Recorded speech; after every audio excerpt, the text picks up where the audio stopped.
வணக்கம். இப்போ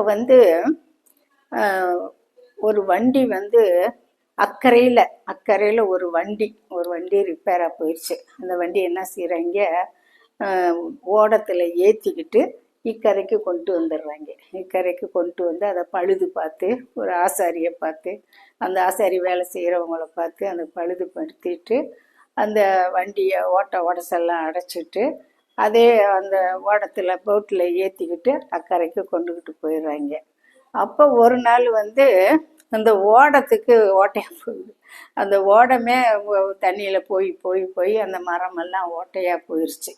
அப்போ அதை என்ன செய்கிறாங்க, அங்கே ஒரு வண்டியை பிடிச்சி அந்த வண்டியில் ஏற்றிக்கிட்டு வெளியில் கொண்டு வந்து ரிப்பேர் பண்ணுறாங்க. ரிப்பேர் பண்ணிட்டு போகிறாங்க. இந்த மாதிரி அதுக்கு தான் ஒரு பழமொழி சொன்னாங்க, வண்டியும் ஒரு நாள் ஓடத்தில் ஏறும், ஓடமும் ஒரு நாள் வண்டியில் ஏறும் அப்படின்னு சொல்லியிருக்காங்க. அக்கறையில் இருக்கிறவன் வண்டியை வச்சுக்கிட்டு இருக்கிறவன் வண்டி ரிப்பேராக போச்சுன்னா இக்கரைக்கு கொண்டு வந்து அதை ஆசாரி பார்த்து அதை செம்மப்படுத்திட்டு ஆகணும். அதே மாதிரி தண்ணியில் இருக்கிற ஓடமும் ஒரு நாள் ரிப்பேராக போச்சுன்னா அதை வண்டியில் ஏற்றி கொண்டுட்டு போய் அதை எந்த ஊரில் ரிப்பேர் பண்ணுறாங்களோ அந்த ஊரில் போய் அதை செம்மப்படுத்தணும்.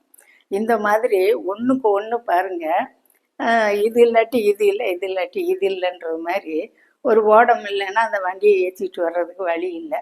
ஒரு வண்டி இல்லைன்னா அந்த ஓடத்தை கொண்டுட்டு போய் ரிப்பேர் பண்ணுறதுக்கு அது ஸ்பேர் பார்ட்ஸில் என்ன வாங்கி அதில் மாட்டி மறுபடியும் அந்த ஓடத்தை ஓட்ட முடியும். அது மாதிரி அந்த வண்டியை ரிப்பேர் பண்ணுனா தான் மறுபடியும் அக்கறையில் போய் அந்த வண்டியை ஓட்ட முடியும். இந்த மாதிரி இருக்கிறதுனால தான் அந்த காலத்தில் கிராமத்தில் சொல்லுவாங்க, வண்டியும் ஒரு நாள் ஓடத்தில் ஏறும், ஓடமும் ஒரு நாள் வண்டியில் ஏறும்.